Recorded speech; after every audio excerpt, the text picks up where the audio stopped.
नमस्कार, मैं शिवम पांडे और आप देख रहे हैं सुदर्शन न्यूज। तो चलिए खबरों का सिलसिला शुरू करते हैं। खबर यूपी के फर्रुखाबाद जिले से है, जहां फर्रुखाबाद जिले के 3000 शस्त्र लाइसेंस धारकों के ऊपर शस्त्र लाइसेंस निरस्तीकरण की तलवार लटक गई है। बता दें कि जिले के लगभग 18,000 शस्त्र लाइसेंस धारकों में से 3000 शस्त्र लाइसेंस धारकों ने अपने लाइसेंस का नवीनीकरण नहीं कराया है, मगर मजिस्ट्रेट ने इन लाइसेंस धारकों को नोटिस जारी करने के निर्देश दिए हैं। वहीं नोटिस का जवाब न देने या नियमानुसार नवीनीकरण न कराने पर लाइसेंस धारकों के खिलाफ कार्रवाई की जाएगी, जहां शस्त्र लाइसेंस का नवीनीकरण 5 वर्ष के लिए किया जाता है। शस्त्र लाइसेंस में पारदर्शिता और एक रूपता लाने के लिए केंद्रीय गृह मंत्रालय ने वर्ष 2012 में national database of arms licence यानी NDAL पोर्टल शुरू किया था। इस पहल का उद्देश्य हथियार लाइसेंस प्रक्रिया को अधिक पारदर्शी और सुरक्षित बनाना था और इसी के साथ एक व्यक्ति के नाम पर 2 से अधिक लाइसेंस को UIN देने पर भी रोक लगी थी, जिसके चलते काफी लोगों ने अपने शस्त्र लाइसेंस सरेंडर भी किए थे। इस पोर्टल पर शस्त्र लाइसेंस धारकों की जानकारी अपलोड करनी थी। ये UIN किसी भी कंप्यूटर पर डालने पर धारक की पूरी जानकारी स्क्रीन पर दिखाता है, जिससे फर्जी हथियार लाइसेंस पर रोक लगाई जा सके। हालांकि काफी शस्त्र लाइसेंस धारकों ने UID प्राप्त करने के बाद बढ़ी नवीनीकरण की फीस के चलते इस ओर ध्यान नहीं दिया। इनमें से कई ने तो UID नंबर भी नहीं लिया है। हालांकि अब शासन की ओर से शस्त्र के नवीनीकरण के बारे में सूचना मांगी है। इसी के बाद अब नोटिस जारी करने की तैयारी कर ली गई है, मगर मजिस्ट्रेट ने बताया कि जनपद के लगभग 18,000 लाइसेंस में 3000 का नवीनीकरण नहीं कराया गया है। इन लाइसेंस की नवीनीकरण की अवधि भी समाप्त हो चुकी है। कई लाइसेंस धारकों ने UIN प्राप्त करने के लिए अपनी जानकारी उपलब्ध नहीं कराई है। ऐसे सभी लाइसेंस धारकों को नोटिस जारी किए जा रहे हैं। नोटिस के क्रम में नवीनीकरण न कराने वाले लाइसेंस धारकों के खिलाफ कार्रवाई की जाएगी। बता दें कि शस्त्र लाइसेंस यूनिक ID नंबर में 18 अंकों की संख्या होती है। यह संख्या लाइसेंस धारक के शस्त्र लाइसेंस के साथ हमेशा जुड़ी रहती है। शस्त्र लाइसेंस यूनिक ID नंबर देखकर ही लाइसेंस धारक का प्रदेश व जनपद के अलावा लाइसेंस का प्रकार, शस्त्र का प्रकार, पिस्तौल, राइफल, बंदूक आदि के बारे में जानकारी हो सकती है। इससे लाइसेंस और शस्त्र की पहचान को ट्रैक करना आसान हो जाता है। डेटाबेस में शस्त्र धारक का नाम, आधार नंबर और अंगुलियों के निशान आदि भी संकलित किए जाते हैं। 18,000 लाइसेंस है जिसमें 3,000 नवीनीकरण नहीं कराया, इसमें क्या कार्रवाई की आपके द्वारा? जब मंडल द्वारा निश्चित किया गया था तो उस समय उन्होंने ये निर्देश दिए थे कि ये देख लिया जाए कि जितने भी लाइसेंस निर्गत हुए हैं वो सभी नवीनीकृत हैं अथवा नहीं हैं। उसी क्रम में जानकारी महोदय द्वारा निर्देश दिए गए कि ऐसे सभी रजिस्टरों की जांच करके और उन सभी लाइसेंसेस को जो है वो नोटिस जारी किए जाएँ जिनका कि आवेदन जिनके लाइसेंस नवीनीकृत नहीं है। इस क्रम में करीब 3,000 के लगभग ऐसे पाए गए हैं शस्त्र लाइसेंस जो कि नवीनीकृत नहीं थे, तो उन सबको नोटिस जारी किए जा रहे हैं। आधे से अधिक लोगों को हो चुके हैं और उसके क्रम में लोग जो है वो आ रहे हैं और अपना नवीनीकरण करा रहे हैं। कुछ ऐसे प्रकरण भी संज्ञान में आए हैं जिनका नवीनीकरण था किंतु हमारे रजिस्टर जो थे वो अद्यावधिक नहीं थे, तो इस बारे हमारे रजिस्टर भी जो है वो अद्यावधिक हो जा रहे हैं। नोटिस के बाद अगर कोई जवाब नहीं देंगे, नवीनीकरण नहीं करेंगे, ऐसे लाइसेंस धारकों पर क्या कार्रवाई होगी? एक्ट में जो भी कार्रवाई है उनके विरुद्ध वो कार्रवाई की जाएगी, फिर उनको नोटिस दिया जाएगा, देखा जाएगा वो व्यक्ति है भी या नहीं है, पर्याप्त जांच के बाद उसमें निर्णय लिया जाएगा। अब खबर कानपुर, यूपी के कानपुर से है। यूपी के कानपुर में 10 महीने से दरगाही लाल नहर पुल से आवागमन ठप है, जिसके चलते डाइवर्टेड मार्ग में बड़े बड़े गड्ढे हादसों को न्योता देते नजर आ रहे हैं। एक और जहां प्रदेश सरकार गड्ढा मुक्त सड़क के लिए करोड़ों रुपए खर्च कर आम जनमानस को सुगम यातायात के लिए तमाम प्रयास कर रही है, लेकिन जिम्मेदारों की अनदेखी से दरगाही लाल नहर पुल से गुजरने वाले सैकड़ों वाहन चालक बड़े बड़े गड्ढों से बच-बच यात्रा करने को मजबूर हैं। वहीं साढ़ क्षेत्र का अंग्रेजों के जमाने का जर्जर पुल तोड़े जाने और नए पुल का निर्माण होने के चलते करीब 10 माह से वाहन चालक जान हथेली में लेकर महनीपुर बाया मिर्जापुर होते हुए रमईपुर मार्ग तथा बेहटा गंभीरपुर होते हुए भीतरगांव मार्ग में निकलने को मजबूर है। लेकिन शासन प्रशासन द्वारा अब तक अनदेखी किए जाने से लोगों में आक्रोश दिखने लगा। व्यापारियों सहित क्षेत्रीय लोगों के अनुसार क्षेत्रीय विधायक तथा सांसद को कई बार समस्याओं से अवगत कराया गया, लेकिन अब तक कोई निराकरण न होने के चलते जहां एक और व्यापार चौपट है तो वहीं आसपास के लोग जरूरत का सामान लेने के लिए खस्ताहाल गड्ढा युक्त सड़क से कई किलोमीटर का चक्कर लगाकर पहुंचने को मजबूर हैं। तो वहीं कस्बा साढ़ का व्यापार बंद होने के कगार पर है, जहां तमाम व्यापारी दुकानों का किराया तक घर से देने को मजबूर है। व्यापारियों ने बताया कि यदि ऐसे ही हालात रहे तो हम सब भुखमरी के कगार पर आ जाएंगे। साल में बने दरगाही लाल पुल जो टूटा हुआ है, अब लोगों के लिए दिन पे दिन मुसीबत बनता नजर आ रहा है।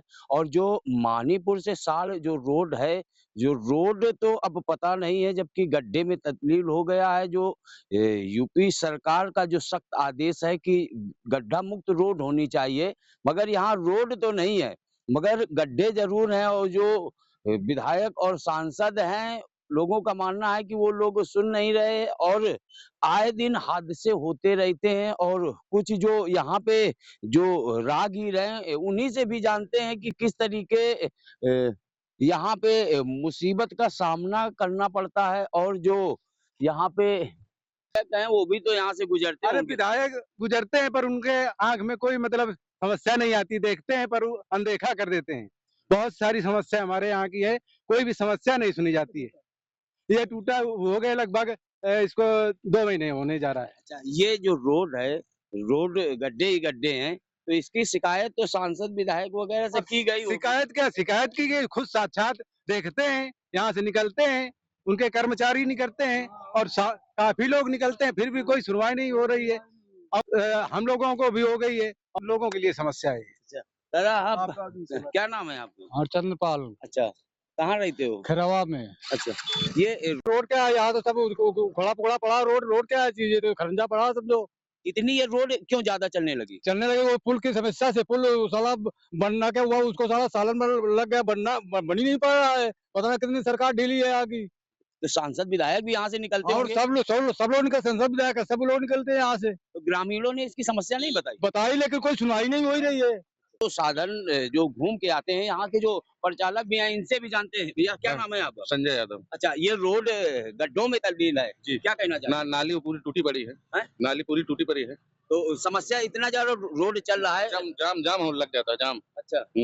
और ये जो मानीपुर और साल का जो रोड बना हुआ है, जो रोड इस समय चालू है, रोड तो है नहीं, गड्ढे में ही है। और यहाँ से एक से भारी वाहन भी निकलते हैं, बस वगैरह। अगर कोई हादसा हो जाए, ये गड्ढा भी खुदा है, पुलिया टूटी हुई है, और जिससे बड़े हादसे होने का भी डर है। मगर अगर जो लोगों का मानना है, जो ये रोड है, यहाँ से जो है भारी वाहन भी गुजरते हैं, और जो यहाँ के चालक हैं, इनसे ही जानते हैं कि किस तरीके की समस्याओं का सामना करना पड़ता है। भैया, क्या नाम है आपका? रूप सिंह। अच्छा, किस रोड में बस चलाते हो? तारा देवी जाना। अच्छा, यहाँ पे रोड तो है नहीं, गड्ढे गड्ढे हैं। बहुत गड्ढे गड्ढे हैं, बहुत चल रही बाती गाड़ियां का नाम, बहुत गड्ढे हैं। किस तरीके मुसीबत का सामना? बहुत बड़ी मुसीबत है। क्या चाहते हैं? यहाँ रोड बन जाएगा नाम तो अच्छा है। पुल टूटने की वजह से नाम, पुल टूटा पड़ा है नाम, 1 साल से टूटा पड़ा है। बहुत लोग, हम लोग परेशान हैं। यहाँ पे जो भारी वाहन चलते हैं, जिनका बहुत बड़ा मुसीबत का सामना भी जान जोखिम में डालकर चलाना पड़ता है। और जो ये पुलिया टूटी हुई है, और यहाँ पे लोगों का मानना है कि कई बार रात में हादसे भी हुए हैं और लोग गिरे भी हैं। तो ग्रामीणों ने जो है उनको मदद की, उनको उठाया भी है। गोविंद शुक्ला के साथ लाखन सिंह, सुदर्शन न्यूज। अब खबर यूपी के मथुरा से है। तो यूपी के मथुरा में जहां गौ रक्षकों के ऊपर हुई प्रशासनिक कार्रवाई पर धर्म रक्षा संघ आक्रोशित है। जहां धर्म रक्षा संघ की एक और संगोष्ठी आचार्य बद्रीश महाराज की अध्यक्षता में की श्री भागवत मंदिर गोपाल खार वृंदावन में आयोजित की गई। संगोष्ठी में पॉलिटेक्निक के सामने मृत मिली 40 गायों के शवों के कारण प्रदर्शन हो रहे हैं। गौरक्षकों के ऊपर की गई बर्बरता पूर्वक प्रशासनिक कार्रवाई पर आक्रोश व्यक्त किया गया। धर्म रक्षा संघ के राष्ट्रीय उपाध्यक्ष महंत देवानंद परमहंस महाराज ने कहा कि 40 गायों का शव देखकर किसी भी इंसान का दिल दहल सकता है। ऐसे में गौरक्षकों ने प्रशासन से अपनी मांग रखी तो कोई अपराध नहीं किया। प्रशासन द्वारा गौरक्षकों के ऊपर क्रूरतापूर्वक की गई कार्रवाई से संत समाज आक्रोशित है। देखिए, आज बड़ा ही ये निंदनीय कृत्य किया गया है कि आज जिस गौ उच्चारण भूमि, जिसकी गौ जय, हम सुबह उठते के साथ बोलते हैं जय गोपाल जय गौ माता, और आज हमारे उस वृंदावन ब्रज धाम के अंदर में यह बड़ा ही निंदनीय कृत्य किया गया, जिसमें कि हमारे जो गौरक्षक भक्त जो दिन और रात माता गौ माता के लिए अपने जीवन के प्राणों को न्यौछावर करते हैं। कई कंटेनर जो अभी वर्तमान में ही कुछ समय पहले ही उन लोगों ने अपनी जान पर खेल करके उन कंटेनरों को रोका, उन गौ वंश को बचाया, उनको सरकारी गौशालाओं तक पहुंचाया। और यहाँ श्रीपाद की गौशाला है महाराज की, उसमें भी उन गौओं को पहुँचाया गया, उनको संरक्षक दिया गया। तो हमारे ऐसे गौ भक्त जो कि तत्पर आधी रात को जब जहाँ उनको सूचना मिलती है और भागे दौड़े चले जाते हैं, खाली एक गौवंश को बचाने के लिए, गौ माता को बचाने। गोरक्षकों के साथ जिन्होंने जब गायों के मृत अवशेषों को देखा, और वो भी बहुत बड़ी संख्या में, जाने कब से वहां पर डाले जा रहे थे, पशुपालन विभाग ने तो ध्यान दिया नहीं, लेकिन गौ सेवकों ने जब अत्यंत कष्ट के कारण कुछ आंदोलन का रूप वहां खड़ा किया।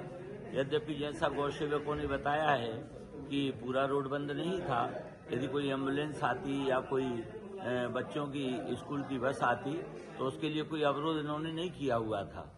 फिर भी पुलिस प्रशासन ने आकर इनसे बातचीत की और बातचीत बड़े सौहार्द ढंग से हो रही थी। ये लोग भी शांतिपूर्वक आंदोलन कर रहे थे, परंतु एकदम उत्तेजित होकर के और जैसे एसपी महोदय ने एकदम थप्पड़ मार करके और शुरू कर दिया इनके ऊपर लाठी चार्ज, तो इतना उत्तेजित प्रशासन शासन को नहीं होना चाहिए। ये गोलोक धाम है, यहाँ भगवान ने गाय चराई है, यहाँ भगवान गायों के लिए तीनों लोगों के राजा देवराज इंद्र से भिड़ गए थे। 7 दिन 7 रात्रि तक गिरिराज पर्वत धारण करके उन्होंने गायों की रक्षा की थी, और गायों की रक्षा के लिए जब विषैला जल पी करके गाय और बछड़े मर गए, ग्वाल बाल मर गए, तो भगवान ने उनको जीवित किया और उसमें रहने वाले 101 फण वाले महान विषधर उस काली अनाग से भगवान भिड़ गए और अंततः गत्ता उसको रौंद डाला, उसको यहाँ से ब्रिज से बाहर भगा करके छोड़ा। यहाँ पर हमारे परम संत योगी आदित्यनाथ जी जब मुख्यमंत्री की गद्दी पर आसीन है, तो कम से कम भगवान का अवतार जिसलिए होता है, विप्र धैनु सुर संत हित लीन मनोज अवतार, गायों के लिए भगवान, गायों की रक्षा के लिए, वेदों की, ब्राह्मणों की, धर्म की रक्षा के लिए भगवान आते हैं। ऐसी धर्मनगरी और ऐसे इस गोलोक धाम श्रीधाम वृंदावन में इस प्रकार की घटना बड़ी दुर्भाग्यपूर्ण है। उसके बाद भी उनके प्रति जो इन्होंने केस दर्ज कराए हैं, अनेक धाराएं लगाई हैं, मैं धर्मरक्षा संघ की ओर से बार बार अनुरोध करूंगा जिलाधिकारी महोदय से, एसएसपी महोदय से, आप बड़े सहिष्णु हैं, बड़े धार्मिक हैं, बहुत अच्छा आपका अब तक कार्यकलाप रहा है, ये आपकी सेवाओं में कोई कलंक ऐसा गौ सेवकों के प्रति ना लग जाए। इन धाराओं को शीघ्र हटाइए और शीघ्र उन सब जो भी गौ सेवक हैं उनको आप मुक्त कीजिए और भविष्य में ऐसी फिर कोई पुनरावृत्ति ना हो। मैं धर्मरक्षा संघ की ओर से ये बार बार अनुरोध करता हूँ। जय श्री कृष्ण। खबर यूपी के चंदौली में पंजाब राज्य से बिहार राज्य के लिए परिवहन की जा रही भारी मात्रा में शराब की खेप बरामद की गई, जहां थाना चकिया पुलिस टीम तथा स्वाट व सर्विलांस टीम की संयुक्त कार्रवाई में 620 पेटी अवैध अंग्रेजी शराब बरामद की गई। साथ ही अवैध शराब परिवहन में शामिल एक के साथ एक शातिर शराब तस्कर को गिरफ्तार किया। आगे की कार्रवाई जारी है। एडीजी सर, आईजी सर और एसपी सर के निर्देशन में मादक पदार्थों की तस्करी की रोकथाम हेतु अभियान चल रहा है। उसी अभियान के क्रम में कल दिनांक 14/12/2024 को मुखबिर द्वारा सूचना मिली कि पंजाब प्रांत से एक ट्रक में अंग्रेजी शराब बिहार को तस्करी हेतु लाई जा रही है। उस सूचना के क्रम में एसपी ऑपरेशन के निर्देशानुसार एसओजी टीम और थाना चकिया की टीम द्वारा संयुक्त रूप से घेराबंदी की गई। तो शिकारगंज में राजा साहब के पोखरे के समीप एक ट्रक जो जिस पे हरियाणा का नंबर था उसको रोका गया और उसमें से अंग्रेजी शराब की बरामदगी हुई है। कुल 620 पेटी बरामद हुई हैं, जिनमें करीब 5500 लीटर अंग्रेजी शराब है। ये शराब पंजाब राज्य के ओरिजिन की है और जो बिहार ले जाई जा रही थी। कितनी अनुमानित? अनुमानित मूल्य करीब 50 लाख के करीब। सर, पकड़े गए आरोपी का पूर्व भी आपराधिक इतिहास रहा है?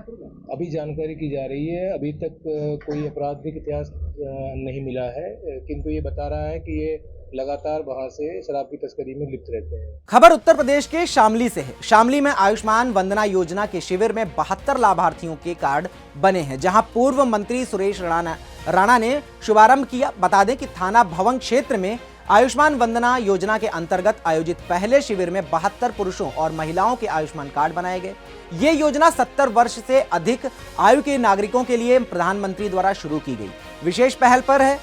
शिविर का शुभारंभ पूर्व मंत्री सुरेश राणा ने फीता काटकर किया। इस अवसर पर सुरेश राणा ने कहा कि प्रधानमंत्री की ये योजना समाज में दूरगामी प्रभाव डालेगी। खबर यूपी के बस्ती से है, जहां एक मुस्लिम युवक से आहत होकर किशोरी ने फांसी लगाकर जान दे दी। बता दें कि बस्ती जिले के रुधौली थाना क्षेत्र के अठदेउरा गांव में राजेश निषाद की 17 वर्षीय बेटी ने घर के कमरे में फंदे से लटककर जान दे दी। आरोप है कि नफीस नाम का लड़का किशोरी से पिछले 2 साल से फोन पर बातें कर रहा था। वहीं बस्ती पुलिस अधीक्षक कृष्ण गोपाल चौधरी ने बताया कि 14 तारीख की सुबह एक सूचना मिली कि 16 वर्षीय एक युवती ने फांसी लगाकर आत्महत्या कर ली है। मौके पर पुलिस पहुंची, शव को कब्जे में लेकर पोस्टमार्टम के लिए भेजा। शव के पास से एक सुसाइड नोट मिला है जिसमें एक युवक पर आरोप लगाया गया है। पुलिस उसे गिरफ्तार कर परिजनों से तहरीर लेकर मुकदमा कर विधिक कार्रवाई करने जा रही है। और मैं यहाँ मुंबई से आया हूँ, थाने पे डायरेक्ट गया। एक मिनट रुकिए, सीधा आप कैमरे में देखिए, इधर इनकी तरफ नहीं, पूछे कोई अलग, आप मोबाइल में देखिएगा सीधा। अब बोलिए, क्या घटना घटी है, आप यहाँ पे आए हुए हैं, क्या कुछ हुआ है? मैं मुंबई से आया हूँ थाने पे डायरेक्ट, उसके बाद में काला थाने पे गया रिपोर्ट लिखाने के लिए, और यहाँ घर पे मेरे काला पुलिस लेके लाश को पोस्टमार्टम के लिए गई। और घर पे मैं सुना कि काला मेरी लड़की फंसरी लगाई हुई थी, और वो एक लड़का था जो काला ब्लैकमेल कर रहा था मेरी लड़का। उसका नफीस खान एंड बाबू उसका नाम है। मेरी बहन जो है 2 साल से उससे बात करती थे, काका जाला उसे डरवाता था, धमकाता था कि वही बाबू खान उसका नफीस ना है। जब पढ़ने जाती थी वो काका जाला सर भी मिले हुए थे इसमें। तो उसके बाद काका जाला ये ब्लैकमेल करता था। कौन सा सर? नहीं, वो ब्लैकमेल करता था सर। उसके पास किस तरीके से ब्लैकमेल करता था? कि और हमारे भाई का एक बार काका जब यही बोल रहा था, मेरा भाई गया था उसके दुकान पर समझाने उसे, तो चाकू रख दिया था उस गले पर उसके। तो काका जा कहा रहा था, अगर काका फिर एक बार जब गया था थाने पर, मेरी मम्मी काका जाला उसे डांट खिलवाई थी, तो उसके बाद चाकू रख दिया था मेरे भाई के इसीलिए हम लोग काका दोबारा नहीं कर रहे थे। लड़की ने आत्महत्या क्यों कर ली? लड़की ने वो काका जबरदस्ती करवाता था, उसे ब्लैकमेल करता था। थाना रुधौली जनपद बस्ती में 14 दिसंबर को सूचना मिली कि एक 16 वर्षीय युवती ने फांसी लगाकर आत्महत्या कर ली है। पुलिस ने मौके पर पहुंचकर सबको पोस्टमार्टम के लिए भेजा। पोस्टमार्टम रिपोर्ट में cause of death asphyxia due to antemortem hanging आया है। इसमें एक सुसाइड नोट मिला है जिसमें एक व्यक्ति पर आरोप लगाए गए हैं। अभियुक्त को हिरासत में ले लिया गया है। इसे परिवारजनों से तहरीर प्राप्त कर मुकदमा दर्ज कराया जा रहा है। इसमें सख्त से सख्त कार्रवाई की जाएगी और अग्रिम विधिक कार्रवाई प्रचलित है। मौके पर शांति व्यवस्था कायम है। खबर यूपी के ही रायबरेली से है, जहां एक रेस्टोरेंट में नॉनवेज परोसा गया। बता दें कि जहां शाकाहारी भोजन में चिकन के टुकड़े मिलने से हड़कंप मच गया, तो वहीं ग्राहक ने वेज बिरयानी ऑर्डर करने में चिकन का टुकड़ा निकाला और कस्टमर ने डीएम व मुख्यमंत्री पोर्टल पर शिकायत की है। बता दें कि Rudra celebration and club resort के नाम से रेस्टोरेंट संचालित हो रहा है और लालगंज कोतवाली क्षेत्र के एसजेएस के पास संचालित रेस्टोरेंट हो रहा है। अब खबर यूपी के हरदोई से है, जहां डॉक्टर फराह खान ने बिलग्राम में दूसरा अस्पताल खोल दिया है और लापरवाही से प्रसूता की जान चली गई। बता दें कि डॉक्टर फराह खान पर कब होगी कार्रवाई, इसकी लगातार मांग की जा रही है। जहां एक निजी हॉस्पिटल में फिर महिला की मौत हो गई। पीड़िता का आरोप है कि सीएमओ की मेहरबानी के चलते सैकड़ों की संख्या में चल रहे हरदोई में अवैध हॉस्पिटल जारी हैं। घटना से नाराज परिजनों ने हंगामा शुरू कर दिया। वहीं मौके पर पुलिस ने शव बरामद कर पोस्टमार्टम के लिए जिला अस्पताल में भेज दिया है। हमारी छोटी भौजाई परेशान थी, डिलीवरी होने की थी और सरकारी अस्पताल में ले गए, वहाँ जवाब दे दिया गया। तो वहाँ हम पे 3000 रुपया मांगे गए नवादा अस्पताल। तो हमारे पास पैसे की जुगाड़ करने गए और फिर वहाँ से जवाब देंगे हमारे बस की बात नहीं है। तो हम बिलग्राम उठा के सरकारी अस्पताल में लेके आए। हमारे चाचा नवादा अस्पताल में पैसे लेने नवादा बैंक में पैसे छुटाने गए हैं, पैसे छुटाए और तब तक पैसे के कारण इंजेक्शन गलत लगा दिया गया। हमारी भौजाई को मृत्यु गलत होकर। खबर संभल से है। संभल में पुलिस प्रशासन द्वारा 46 साल बाद शिव मंदिर को खुलवाने के बाद हिंदू समाज के लोगों में खुशी का माहौल है। हिंदू धर्म से जुड़े लोग शिव मंदिर में पूजा अर्चना करने के लिए पहुंच रहे हैं। दूर सुदूर इलाके से लोग मंदिर में पूजा करने के लिए आ रहे हैं। इसके लिए पुलिस ने सुरक्षा के पुख्ता इंतजाम किए हैं। महिलाएं भी मंदिर में पूजा पाठ करने के लिए पहुंची हैं। यहां महिलाओं ने भजन कीर्तन किया है। इस दौरान महिलाएं भगवान भोलेनाथ की भक्ति में पूरी तरह डूबी हुई नजर आईं। खबर यूपी के हरदोई से है, जहां हरदोई में मुख्यमंत्री सामूहिक विवाह के आयोजन में झपट मारने सेंध लगा दी। बता दें कि 2 राज्य मंत्रियों और भारी पुलिस बल की मौजूदगी में झपटमार ने महिला के गले से 1.5 लाख का सोने का हार छीन लिया। वहीं हरदोई के CSN कॉलेज ने कॉलेज में 847 जोड़ों का मुख्यमंत्री सामूहिक विवाह में विवाह कराया गया था। इसी बीच फर्रुखाबाद से अपने देवर की विवाह में आई महिला लक्ष्मी श्रीवास्तव के गले में पड़े 1.5 लाख के सोने के हार को झपट मार छीनकर फरार हो गया।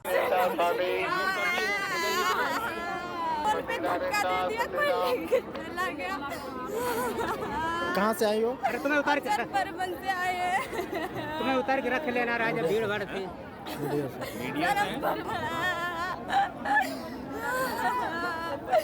यहाँ किस लिए आए थे? हम शादी के लिए आए थे, मेरे देवर की शादी थी। हम इसीलिए आए थे, हम खाना लेने गए थे स्टॉल पे, किसी ने पीछे से नोच लिया, मुझे आगे धक्के दिया। यहाँ पूरी पुलिस लगी है। कितने का था हार? कितने का था हार? मेरा सर यहाँ पर यहीं कितनी देर हुई गई? यही अभी 30-40 मिनट से ऊपर नहीं हुआ है सर। खबर उत्तर प्रदेश के रायबरेली से है, जहां रायबरेली पुलिस ने इनामिया अभियुक्त को गिरफ्तार कर बड़ी कार्रवाई को अंजाम दिया। आपको बता दें कि अभियुक्त डकैती व हत्या के मामले में फरार चल रहा था। साथ ही अभियुक्त पर 12,500 रुपए तक इनाम था। गौरतलब है कि बीते दिनों घर में डकैती के दौरान वृद्ध की हत्या की गई, जहां वह हत्या व डकैती मामले में पुलिस ने मुठभेड़ के दौरान 4 अभियुक्तों को पहले गिरफ्तारी कर चुकी थी, तो वहीं अब पुलिस ने डकैती का सामान भी बरामद कर लिया है और मामले में आगे की कार्रवाई जारी है। दिनांक 9 तारीख को डलमोर थाना क्षेत्र के नरसवा गांव में एक बहुत ही विभत्स घटना हुई थी, जिसमें उमा शंकर साहू नाम के व्यक्ति जो वहीं पे दुकान चलाता था, उसकी हाथ पांव बांध करके नृशंस हत्या कर दी गई थी तथा उसके घर में घुस करके और उनके पैसे और गहने लूट लिए थे। और पुलिस तत्समय में जो पुलिस ने 4 लोगों को मुठभेड़ में गिरफ्तार किया था। इस संबंध में एसपी महोदय ने आप लोगों को पीछे में डिटेल बताया था। उसी कड़ी में हमारे कुल 6 अभियुक्त थे। जो हमारा 5वां अभियुक्त है राम संजीवन, जो थाना क्षेत्र सरेली का रहने वाला है, कल जो है इसकी गिरफ्तारी हुई है और इसके पास से भी हम लोगों ने कुछ ज्वेलरी और बरामद किए हैं। और इससे एक महत्वपूर्ण है, इसके पास ग्रीन लेजर लाइट इसके पास से बरामद हुआ है। और ये कुल 6 लोग, इनका मोडस ऑपरेंडी काम करने का तरीका यह था कि जब छत पर घर में घुस जाते थे तो लाइट जला करके इशारा से अपने अन्य साथियों को बताते थे कि अब बिल्कुल ग्रीन सिग्नल है, सब कुछ है, अब आप लोग आपका काम इस तरह से करना है। तो रायबरेली पुलिस ने इस पूरी घटना का सफल अनावरण किया है और माल की लगभग बरामदगी कर ली है। एक अभियुक्त हमारा और राम बहादुर शेष है, इसकी भी शीघ्र गिरफ्तारी कर ली। आपको यह बताना चाहेंगे कि यह जो है राम संजीवन है, इस पर एसपी महोदय ने पूर्व में भी 12,500 रुपये का इनाम घोषित किया हुआ है।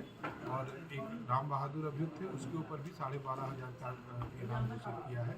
और इसके अतिरिक्त जैसा कि महोदय ने बताया था कि जो टीम में शामिल लोग थे उनको 20 रुपये का नगद पुरस्कार दिया। संभल में सांसद के बाद अब विधायक के इलाके में बुलडोजर एक्शन कार्रवाई देखने को मिली। बता दें कि अवैध निर्माण हटाया गया। संभल में पिछले महीने से अतिक्रमण हटाओ अभियान जारी है। वहीं सांसद के बाद अब विधायक के इलाके में अतिक्रमण हटाने के लिए टीम पहुंची। प्रशासन ने कई मकानों और दुकानों के अतिक्रमण हटवाया।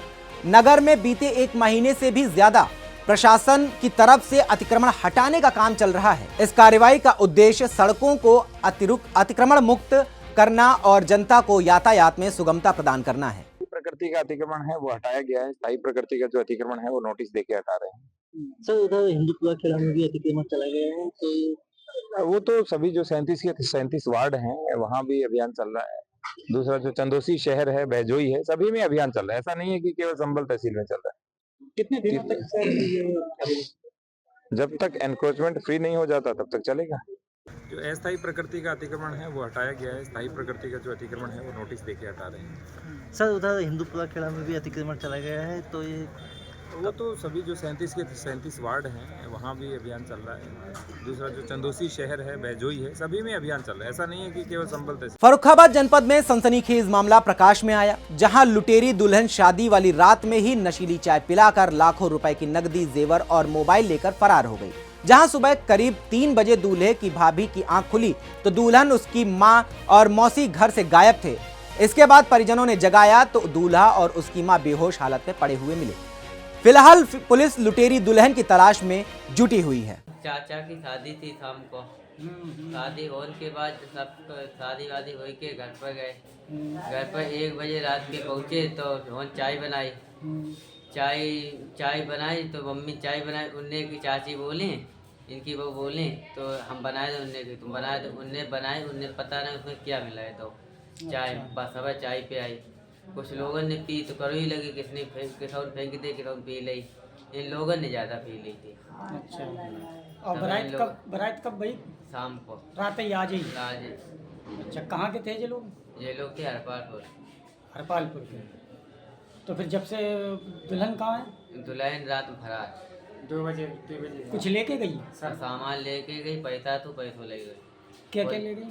फुल तोड़ियाँ थे, कुंडल जाले थे, कुंडल थे, लर थी, हार तो सब चीज़ ले गई। सब चीज़। और मोबाइल मेरे कहीं हम तो को नींद नहीं आ रही, नींद ने मोबाइल दे दिया, मोबाइल भी ले गए। नशा की गोली पिलाई गई।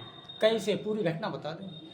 चाय संग 1 बजे रात बनाई, हमने पी, हमने पी नहीं। किन्ने बनाई? बहू ने बनाई थी। अच्छा, बहू ने बनाई थी, इनने सबने पी, हमने जब 3 पे हमें बराबर हमने देखे और 3 आदमी ने पी, नशा गई थी। खबर यूपी के देवरिया से है। यूपी के देवरिया में जिस प्रकार कंप्यूटर में वायरस को रोकने हेतु एंटीवायरस का उपयोग करना पड़ता है, ठीक उसी प्रकार मानव मस्तिष्क के वायरस को रोकने का काम साहित्य और कविताएं करती हैं। तलवार शरीर के एक अंग पर घाव करता है, लेकिन साहित्य संपूर्ण शरीर में स्पंदन पैदा करता है। साहित्य समाज को दिशा देता है, साहित्य आंदोलन खड़ा कर देता है, चेतना पैदा करता है। नागरी प्रचारणी सभा देवरिया के तुलसी सभागार में निगम अवधेश राजू लिखित 2 किताबों के विमोचन के बाद अखिल भारतीय इतिहास संकलन योजना बनाई गई। योजना नई दिल्ली के संगठन मंत्री डॉक्टर बालमुकुंद जी ने कहा और साथ ही उन्होंने कहा कि आप लोगों को उपहार में पुस्तकें देने का प्रयास करें। वहीं सभा को पूर्व विधायक डॉक्टर सत्य प्रकाश मणि, नगर पालिका परिषद गौरा बरहज अध्यक्षता श्वेता जायसवाल, डॉक्टर अनिल त्रिपाठी, डॉक्टर दिवाकर प्रसाद तिवारी, मधुसूदन मिश्रा सहित अन्य लोगों ने संबंधित किया। किस तरह 1893 में यह सभागार स्वतंत्रता सेनानियों के प्रचार उनके कार्य के बारे में बताने के लिए इस सभागार को इस्तेमाल किया जाता था। तो इसलिए मैं आज उनसे अनुमति चाहूंगी कि मैं अपनी राष्ट्र भाषा के अतिरिक्त अंग्रेजी के माध्यम से कुछ शब्द बोलना चाहूंगी, क्योंकि यहाँ पे जो पुस्तक है वो हिंदी और अंग्रेजी दोनों ही भाषाओं में है। तो मैं आपसे अनुमति चाहूंगी सर। और मैं सबसे पहले today on this auspicious occasion I would like to congratulate Mrs. and Mr. Nigam. Mrs. Nigam, just because for an author, it is really important. The important aspect is space. And seeing his writing, I'm so convinced that man gave ample of space to serve. मरने लगता है और जब वो जो श्वास होता है, बिस्तर चला जाता है, उल्टा श्वास होता है, तो वहाँ एक स्वर निकलता है, वह स्वर होता है सोहम। सोहम मैं वही हूँ। लेकिन तब तक सब काम खत्म हो गया। अपने अस्तित्व को बचाए रखने के लिए आवश्यक है कि मैं कौन हूँ, मैं किसका हूँ, क्या मैं देवता हूँ, क्या मैं पशु हूँ, क्या मैं राक्षस हूँ, क्या मैं देव हूँ। इन सारे की बातों को हमको ठीक प्रकार से सामने रख करके अपने जीवन के उद्देश्य को पूरा करने का कार्य करना चाहिए। जहाँ तक इतिहास की बात है, मैंने कहा खबर बिहार के गया से है। तो बिहार के गया में गांधी मंडप अपनी बेबसी पर आंसू बहा रहा है। आपको बता दें कि इसका सौंदर्यीकरण तो हो गया, लेकिन उसे बरकरार रखने के लिए कोई व्यवस्था नहीं की गई। मंडप के प्रांगण में बड़े बड़े घास व झाड़ी है, जिससे एक्सरसाइज करने वाले लोगों को यहां कठिनाइयों का सामना करना पड़ता है। मंडप परिसर में गंदगी का अंबार लगा हुआ है। सौंदर्यीकरण तो हो गया, परंतु इसके देखरेख के लिए कोई भी माली यहां उपलब्ध नहीं है। लोगों का कहना है कि गांधी मैदान में बिजली की व्यवस्था नहीं है, जिसके कारण रात्रि के समय इस परिसर का उपयोग असामाजिक तत्व के लोग करते हैं, जिसमें शराब सेवन के साथ साथ अनैतिक कार्य का भी अंजाम दिया जाता है। मुख्य सड़क के पास बड़ा सा प्रवेश गेट बंद रहता है ताकि मवेशी अंदर नहीं जाए, परंतु गांधी मैदान के पीछे 4 दीवारी टूटी है, जिससे मवेशी अंदर घुस जाते हैं और इस प्रकार गांधी मैदान चारागाह में तब्दील हो जाता है। सौंदर्यीकरण के लिए रखे गमले खाली पड़े हैं, वहीं कुछ पौधे भी जो सूखे पड़े हैं। इसकी सही देखभाल की जरूरत है। गया का गांधी मैदान अपनी बेबसी पर बहा रहा है आंसू। गांधी मंडप में शहर से कई लोग सुबह सुबह एक्सरसाइज करने आते हैं, लेकिन मंडप के पीछे शहर के कूड़े कचरे को डंपिंग किया जा रहा है, जिससे यहाँ का वातावरण दूषित हो रहा है। यहाँ व्यक्ति साफ सुथरा और स्वच्छ हवा में सांस लेने आता है, लेकिन डंपिंग कूड़े कचरे से किस तरह प्रदूषित हवा में प्रदूषण फैल रहा है और वहीं हवा लेने को लोग मजबूर हैं। सर, यहाँ पर आने के बाद महसूस गांधी मैदान में आया जाता है। सुबह सुबह लोग अपने आप को निकलते हैं व्यायाम एक्सरसाइज करने के लिए, लेकिन वो चीज़ सही नहीं मिल पाता है क्योंकि तरह तरह से गंदगी यहाँ भरा हुआ है। क्योंकि रोड पर चल रहे हैं तो पेड़ गिरा हुआ है, तो सही से वॉकिंग नहीं कर पा रहे हैं। चल रहे हैं गांधी मैदान में घूम रहे हैं तो गंदगी डंपिंग किया हुआ है। उधर जा रहे हैं तो पूरी की पूरी गंदगी पड़ा हुआ है जो नाक में लगता है, सर पकड़ लेता है, सही हवा नहीं मिल पाता है। अब देख रहे हैं यहाँ गांधी मैदान आ रहे हैं तो पता देखिए यहाँ बियर का बोतल पड़ा हुआ है, लेडीज वस्त्र पड़ा हुआ है। तो ये सबको क्या कहेंगे सर, कितना अच्छा महसूस करेंगे? इस फील्ड में हम देखते हैं कि सारा जितना प्लांट था पहले का तो बिल्कुल साफ़ है। अभी प्रेम कुमार जी ने यहाँ पे प्लांट लगाया और लगाने के बाद वो तो अपना फोटोग्राफी करके चले गए। उसके बाद से देखिए मवेशी यहाँ पर चारों तरफ से घूमता है, लाइट की कोई व्यवस्था नहीं यहाँ पर नहीं है, मतलब कोई मैनेजमेंट यहाँ पर नहीं है। आदमी यहाँ जितना चाहिए पार्क में देखने के लिए, गाइड करने के लिए, वो बिल्कुल दिखता नहीं है। और ये इतना खासा पैसा आने के बाद भी यहाँ का कोई भी व्यवस्था अब तक नहीं बनाया गया है। और इधर दीवार टूटी है, उधर रात में लाइट नहीं रहने से क्या दिक्कतें होती है? जानते हैं करप्शन होता है रात में। क्या करप्शन मतलब क्या? जिस तरह का भी लोग आता है पहुँच जाता है, किसी हर तरह का करप्शन होता है यहाँ पे। लवर पॉइंट हो गया है, लवर पॉइंट हो गया, जो भी आता है यहाँ के मिलता जुलता है। और क्या क्या होता है तो बस ऊपर ही वाला जाने, क्योंकि लाइट तो आता है, चारों तरफ लाइट की ज़रूरत है, दारू पूरा वेपर चाहिए, इधर उधर भी पड़ा है। अब पीना खाना ये वो खूब हर तरह का करप्शन है। और यहाँ देखने वाला कोई नहीं, कोई गार्ड सही से नहीं है। और चारों तरफ से गार्ड होना चाहिए, चारों कोने पे। चारों कोने पे जब गाइड होगा तभी सही हो सकता है। ये बाहर में ताला बंद किए हुए से क्या पर्पस है? ताला बंद से क्या फ़ायदा, उसको कोई फ़ायदा तो है नहीं। जो वॉल जो है जो टूटा हुआ है वहाँ से असल तो लोग चला आता है, मवेशी चला आता है। अब सब सारा प्लांट एकदम डैमेज है, पूरा व्यवस्था देखिए गांधी मैदान का। तो इसको हम लोग चाहेंगे कि रिक्वेस्ट है कि इसको सुधारा जाए और जो पैसा आया है उसमें इसमें लगाया जाए सही तरीके से, ईमानदारी के साथ, ताकि यहाँ कोई घूमने वाला जो है सुविधा हो। कितना पैसा आया इसके लिए फिर इधर? 4 करोड़ 31 लाख। ये तो कर हम लोगों को क्या पता। 4 करोड़ 31 लाख। आप बोलो ना। ये देखिए इस समय मवेशी अभी ऐसे घूम रहे हैं। अभी हम पहुंचे हुए हैं गया के गांधी मंडप, जहां माननीय मंत्री प्रेम कुमार के सौजन्य से यहाँ सौंदर्यीकरण किया गया है। लेकिन आप देख सकते हैं सौंदर्यीकरण के नाम पर यहाँ पर क्या है। आप इधर देखिए, ये जो पेड़ पौधा है, ये देखिए यहाँ पर कोई माली की व्यवस्था नहीं है। ये झाड़ी ऐसे ही अपने आप इसमें सूख जाता है, जन्म जाता है, लेकिन माली न काटने के लिए न सौंदर्यीकरण तो नाम पर केवल कर दिए हैं, बोर्ड वहाँ चिपका दिए हैं। ये सौंदर्यीकरण क्या हो रहा है? ना माली है और नहीं है कोई व्यवस्था है साफ करने की। वहीं दूसरी ओर यहाँ गया के सम्राट लोग कई यहाँ पर एक्सरसाइज करने के लिए आते हैं।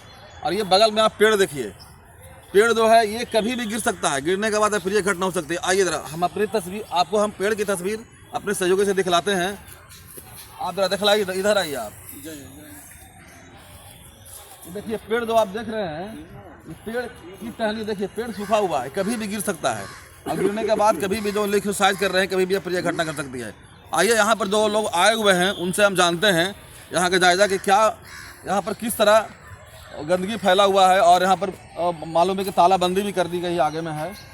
ये बताया जाए, कब से आप यहाँ पर आ रहे हैं? पिछले 15 सालों से। 15 सालों से। क्या लगता है आपको गांधी मंडप को, ये जो माननीय प्रेम कुमार जी यहाँ जो देख रेख में वो सौंदर्यीकरण किए हैं, उस पर क्या कहना चाहते हैं आप? इसमें और सुधार की आवश्यकता है और अच्छा हो, पब्लिक को अच्छा जगह मिले टहलने के लिए, घूमने के लिए, व्यायाम करने के लिए। इससे अच्छी बात कुछ नहीं होता। अभी जो सौंदर्यीकरण होना चाहिए, क्या आपके समय से सौंदर्यीकरण यहाँ पर है, बरकरार है? अपर्याप्त है। अपर्याप्त है। चलिए परिचय बताइएगा अपना। अभय कुमार पदानी। आप आइए सर। जी बताया जाए। मैं प्रकाश कुमार वर्मा, सिद्धामेश्वर। अभी 15 साल से हम लोग यहाँ व्यायाम करने आ रहे हैं तो सौंदर्यीकरण के नाम पे खाली फंड लिया जाता है, होता नहीं है। पूरा यहाँ फालतू फालतू पौधा उगा हुआ है, माली एक भी नहीं है। पहले हम लोग माली रखे हुए थे, माली का खुद हम लोग जो व्यायाम करते हैं 10-15 आदमी 20 आदमी, वो हम लोग मिलकर पैसा देते थे। अभी वो भी माली छुट्टी पे चला गया है और माली अभी नहीं है। माली नहीं रहने के कारण पौधा को ठीक से देखभाल नहीं हो रहा है, सारा गंदगी भरा पड़ा है।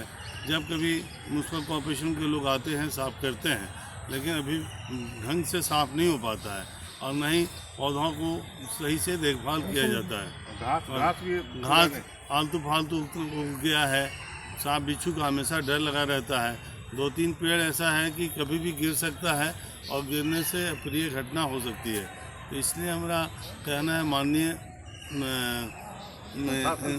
ये मंत्री जी से कि थोड़ा सा ध्यान दें। गांधी मैदान पे फंड भी आया हुआ है और बढ़िया से सौंदर्यीकरण किया जाए तो हम लोग के लिए अच्छा रहेगा। क्या है कि पूरा शहर में कहीं हम लोग के टहलने व्यायाम करने के लिए उचित व्यवस्था नहीं है। जो एकमात्र स्थान है वो सिर्फ गांधी मैदान है।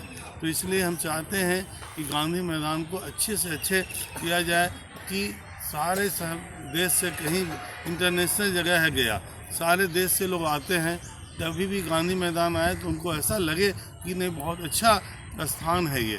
आप तस्वीर में देख सकते हैं यहाँ पर लिखा हुआ है पर्यावरण वन विभाग, पर्यावरण वन एवं जलवायु परिवर्तन विभाग, बिहार सरकार, गया वन प्रमंडल, गया वन प्रक्षेत्र अंतर्गत गया शहर के विभिन्न पार्क, गांधी मैदान, पार्क 2, गांधी मंडप, धनिया बगीचा, बागेश्वरी पार्क, सरजू तालाब, महादलित तालाब, सिंगरा स्थान, खजुरिया तालाब, माणमपुर तालाब एवं रामशिला पहाड़ का सौंदर्यीकरण का कार्य, भूमि पूजन एवं शुभारंभ। इसमें मुख्य अतिथि हैं डॉक्टर प्रेम कुमार, माननीय मंत्री पर्यावरण वन एवं जलवायु परिवर्तन। आप देखिए सौंदर्यीकरण है, सौंदर्यीकरण में देख लीजिए आप यहाँ पर जो अभी लगा हुआ है, यहाँ पर देख लीजिए जिस तरह झाड़ प्रभाव लगा हुआ है। ये जो रखा हुआ है गमला, इधर आइए, इधर तस्वीर में मैं दिखाता हूँ आपको। गमला जो रखा हुआ है, ये गमला केवल खाली है, इसमें फूल नहीं है। देखिए पौधे यहाँ सूख चुके हैं, ये पौधे अगर कहीं पर लगाया जाता तो हरे भरे होते हैं।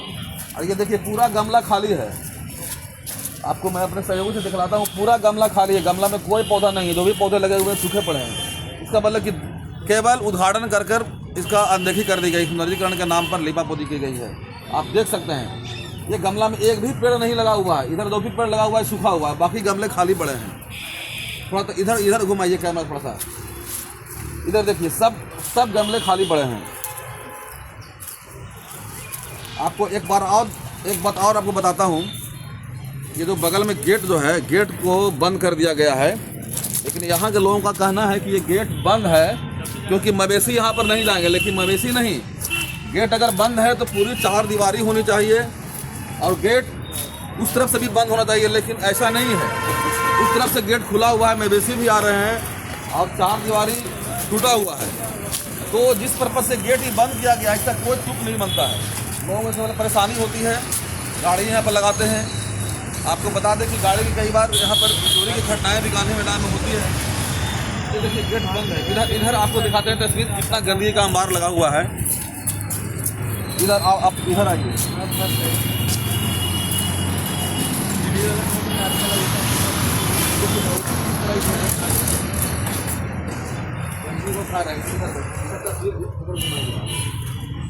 यहाँ पर कोई झाड़ू नहीं लगाया जाता है। देखिए यहाँ पर गंदगी देखिए किस तरह फैला हुआ है। ये देखिए पॉलीथीन है, ये बैठने का जगह पे देख लीजिए। यहाँ पर पान का तिलकी यहाँ पर टूटा हुआ है। देखिए यहाँ पर तस्वीर, यहाँ पर देखिए पान का तिलकी फेंका हुआ है, इधर बोतल फेंका हुआ है। अब बाकी देख रहे किस तरह यहाँ पर गंदगी का अंबार है। मतलब सौंदर्यीकरण के नाम पर केवल लिपापोती की गई, सौंदर्यीकरण किया गया है, लेकिन उसकी देख रेख के लिए कोई व्यवस्था यहाँ पर नहीं है। आप देख सकते हैं। खबर बिहार के मुंगेर से है। मुंगेर में पिछले नवंबर माह में उमा देवी की ईंट से कुचलकर हत्या मामले में पुलिस ने बड़ा खुलासा किया, जहां मृतका के पति ने अपनी ही पत्नी के दूसरे के साथ संबंध से परेशान होकर ईंट से मार कर हत्या कर दी। पुलिस ने हत्यारा पति को गिरफ्तार किया, आगे की कार्रवाई जारी है। 24/11/2024 को बरियारपुर थाना अंतर्गत महादेवा के पास MKI चिमनी भट्टा है, वहां पे एक महिला का शव मिला था। महिला का शव का शिनाख्त किया गया। उनका उमा देवी पति जो थे, जो अभी गिरफ्तार हैं, शंकर रजक, तो उनकी पत्नी थी। 25/11/2024 को एक लिखित आवेदन उनके बेटे बिट्टू कुमार ने दिया था, जिन्होंने उसमें हत्या का आरोप अज्ञात के विरुद्ध लगाया। इस संबंध में मुंगेर एसपी सर के मार्गदर्शन और निर्देश पे हम लोगों ने तकनीकी अनुसंधान किया, साथ में वैज्ञानिक अनुसंधान भी किया और काफ़ी कुछ ही दिनों के बाद हम लोगों ने ज़ीरोइंग कर लिया था कि इनके पति का हाथ है। साक्ष्य संकलन करने के बाद हम लोगों ने इनसे काफ़ी पूछताछ की गहनतापूर्वक। तो पहले तो ये तो कतराने लगे, लेकिन बाद में इन्होंने बताया कि इनकी पत्नी जो है वो हाउसमेट का काम करती थी और एक पर्टिकुलर आदमी से उनका अंतरंग संबंध था, जिसके लिए पूर्व में भी इनको बार बार मना किया करते थे। घटित घटना के दिन इन्होंने उनका अपनी पत्नी का पीछा किया, तो वो उसी व्यक्ति के घर पे गए और तो देखे कि उनकी पत्नी वहाँ गई है। फिर जब वो बाहर निकले तो उस पत्नी को उन्होंने अप्रहेंड किया और उनको ले जाना चाहते थे समाज के बीच में, परंतु पत्नी ने उनके ऊपर हमला करते उनको ठेलते हुए वो गंगा के किनारे गई। ये भी उनका पीछा किया। फिर उन दोनों के बीच में स्कफल हुआ और ये ईंटा से उठाकर अपनी पत्नी के सर को कुचल दिया, जिसके कारण हेड इंजरी के कारण उनकी पत्नी उमा देवी की मृत्यु हुई। ये अपने जब इनको हमने सारे साक्ष्य को बताया, दिखलाया, तो ये अपना स्वीकारोक्ति बयान बताया और यही बातों का इन्होंने खुलासा किया। क्या बरामद हुई? देखिए, घटनास्थल पे उस दिन हम लोगों ने फॉरेंसिक्स टीम को बुलाया था, डॉग स्क्वाड को बुलाया था और वहाँ पे 2 ईंट भी मिला था जिसमें ब्लड लगा हुआ था। इसके अलावा जो इनके एक रक्षा सूत्र होता है वहाँ भी ब्लड मिला था, तो उस दिन भी हम लोगों ने इसको कलेक्ट किया था और हम लोगों ने इसके अलावा सीसीटीवी का भी अवलोकन किया, जिसके कारण हम लोगों को काफ़ी कॉन्क्रीट एविडेंस इनके अगेंस्ट में। खबर मध्य प्रदेश के सीधी से है, जहां भारतीय जनता पार्टी प्रदेश नेतृत्व के निर्देश अनुसार मुख्यमंत्री डॉक्टर मोहन यादव के कार्यकाल की 1 वर्ष पूर्ण होने पर सीधी विधायक रीति पाठक ने पत्रकार वार्ता आयोजित कर अपने सरकार की 1 वर्ष की उपलब्धियां गिनाई। साथ ही विधायक रीति पाठक ने विकास और विरासत के संवर्धन के लिए समर्पित रहा। हमारी सरकार प्रधानमंत्री नरेंद्र मोदी के मंत्र सबका साथ, सबका विकास और सबका विश्वास के साथ गौरवशाली विकसित मध्य प्रदेश की संकल्पना को सरकार का ईमानदारी से प्रयास किया है। सपनों को पूरा करने विकसित मध्य प्रदेश के लिए हमने रोड मैप तैयार कर लिया है। आदरणीय मुख्यमंत्री जी ने ये हमें बताया है और इसके लिए कुछ महत्वपूर्ण निर्णय आपको वो बताना चाहते हैं। अर्थव्यवस्था दोगुनी होगी, कृषकों को सौर ऊर्जा दिया जाएगा। कृषि, ये मैं सिर्फ पॉइंट पढ़ के मैं डिटेल नहीं बता रही, मैं समझ गई हूँ। कृषि फसलों के विविधीकरण की पहल के लिए हमारे माननीय मुख्यमंत्री जी ने अपना कदम बढ़ाया है और सिंचित क्षेत्र दोगुना करने का लक्ष्य बनाया गया है। पीपीपी मोड पर मेडिकल कॉलेज तैयार किए जा रहे हैं। समितियों का विस्तार किया जा रहा है। एसएचजी को जन आंदोलन बनाने का प्रयास किया जा रहा है, क्योंकि जन आंदोलन होगा तो निश्चित रूप से इसमें व्यवस्थाएं अच्छी होंगी। यात्रियों के लिए परिवहन सुविधा दी जा रही है। युवाओं को नौकरी और स्वरोजगार दिया जा रहा है। मेट्रोपॉलिटन क्षेत्र का गठन किया जा रहा है। क्षेत्रीय पुनर्गठन किया जा रहा है। क्षेत्रीय वित्तीय आर्थिक विकास केंद्र बनाया जा रहा है। नगरीय विकास की गति को तेज किया जा रहा है। इसमें आपने देखा है। खबर मध्य प्रदेश के ग्वालियर से है। ग्वालियर में संगीत समारोह के शताब्दी वर्ष के मौके पर एक बार फिर से ऐतिहासिक किले पर नया एक रिकॉर्ड बनाया गया, जहां इस बार भारतीय और वेस्टर्न इंस्ट्रूमेंट के साथ भारतीय शास्त्रीय संगीत का गायन और वादन कर कलाकारों ने गिनीज वर्ल्ड ऑफ रिकॉर्ड में अपना नाम दर्ज किया है। इस मौके पर प्राचीन काल के वाद्य यंत्रों के अलावा आधुनिक संगीत के उपकरण भी प्रयोग किए गए। ये मेलजोल बेहद आकर्षक रहा। तानसेन समारोह के उत्सव पर मेरी अपनी ओर से वर्ल्ड रिकॉर्ड जो बनाया संवेद स्वर के माध्यम से, खासकर भारतीय वाद्यों को मिलाकर के 500 से ज़्यादा कलाकारों ने सभी वाद्यों को बजा करके जो अद्भुत रिकॉर्ड बनाया है, मेरी अपनी ओर से सबको कोटि से बधाई। इस अवसर पर मैं मध्य प्रदेश सरकार की ओर से सबको बधाई देना चाहूँगा। हमारे भारत सरकार के मंत्री श्रीमान ज्योतिरादित्य सिंधिया जी, हमारे माननीय विधानसभा के अध्यक्ष श्रीमान नरेंद्र सिंह तोमर जी, हमारे प्रभारी मंत्री तुलसी सिलावट जी, माननीय मंत्री राकेश शुक्ला जी, संस्कृति मंत्री धर्मेंद्र लोधी जी, माननीय सांसद भारत सिंह कुशवाहा जी सहित सभी जनप्रतिनिधि मौजूद थे। संगीत से ग्वालियर का घराना और संगीत और ग्वालियर ये एक दूसरे के साथ सदैव से जाने जाते रहे। ऐसे में आज इस किले का एक बार पुनः इतिहास जीवंत हुआ है। मेरी अपनी ओर से सबको बधाई। बहुत बड़ा दिन है ग्वालियर के लिए, क्यों पूरे विश्व के लिए, मगर ग्वालियर ने इसको विश्व पटल पे रखा। इसीलिए ग्वालियर एक महान और बहुत बड़े इतिहास के साक्षी बन गए हम लोग। संगीत सम्राट तानसेन के 3 रागों में मैंने ये धुन बनाई और मुझे आज बहुत एक आत्मसंतुष्टि, एक सेल्फ सेटिस्फैक्शन हो रहा है कि इस इतिहास में मेरी धुन को बजाया गया जो मैंने बनाया। धार जिले में मध्य प्रदेश न्यूज चैनल के स्ट्रिंगर दसाई के शासकीय बालक प्राथमिक विद्यालय कुमार पाठ पर शिक्षक द्वारा बच्चों से साफ सफाई करवाना और जब पत्रकार के द्वारा गतिविधि को खबर प्रकाशित करने के पहले से दसाई चौकी में संस्था प्रधान के द्वारा झूठा आवेदन देकर हमला किया गया। आपको बता दें कि जनपद पंचायत उमर बन की ग्राम पंचायत कल्लादा के सरपंच राधेश्याम पटेल सचिव मुन्ना लाल ने कवरेज पर गए पत्रकार संतोष चौहान और उसके साथी को जमकर पीटा तथा उनके मोबाइल फोड़ दिए और माइक आईडी जला दी। इतना ही नहीं, उन्होंने पत्रकार संतोष चौहान और उसके साथी को 3 घंटे तक बंधक बनाकर पीटते रहे। जैसे तैसे वे वहां से भागे तो सरपंच के साथियों ने रास्ते में फिर उन पर प्राणघातक हमला कर दिया, जिससे पत्रकार संतोष को गंभीर चोटें आई। संतोष को उसके साथी अमरवंश अस्पताल ले गया, जहां से प्राथमिक उपचार के बाद उसे तुरंत धार भोज अस्पताल रेफर कर दिया गया, जहां पर पत्रकार संतोष और उसके साथी का उपचार जारी है। ये सही है कि धार जिले में पिछले कुछ समय से अभिव्यक्ति की स्वतंत्रता पर लगातार हमला हो रहा है और हमें आश्चर्य इस बात का है कि आखिर इन माफियाओं को कोई डर नहीं रहा कि वे लगातार हमारे पत्रकार साथियों पर हमला कर रहे हैं, चौथे स्तंभ को कुचलने का प्रयास कर रहे हैं। कल उमरबंद क्षेत्र के हमारे इलेक्ट्रॉनिक मीडिया के साथी संतोष के साथ वहाँ के कतिपय लोगों ने जबरदस्त मारपीट की। वो तो भगवान का शुक्र है कि साथी लोग उसे बचा कर ले आए, अन्यथा उनके मंसूबे बहुत बड़े थे और अभी भी भाई संतोष धार जिला मुख्यालय पर उपचारार्थ इलाज करवा रहे हैं। निश्चित तौर पर पत्रकारों पर हमले हमारे लिए असहनीय हो गए हैं और हम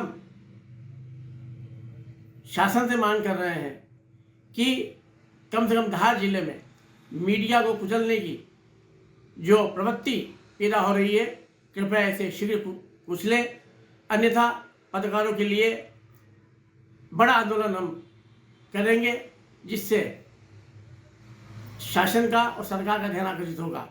संतोष का प्रॉपर इलाज भोज हॉस्पिटल में हो रहा है और पुलिस ने जैसा उसने बताया कि उसकी बताई हुई रिपोर्ट नहीं लिखी गई, लेकिन हम मेडिकल का वेट कर रहे हैं। मेडिकल जैसे ही होता है उसमें हम धाराएं बढ़वाएंगे। तो अभी के लिए बस इतना ही। देश और दुनिया की तमाम खबरों के लिए जुड़े रहें सुदर्शन न्यूज के साथ। जय हिंद।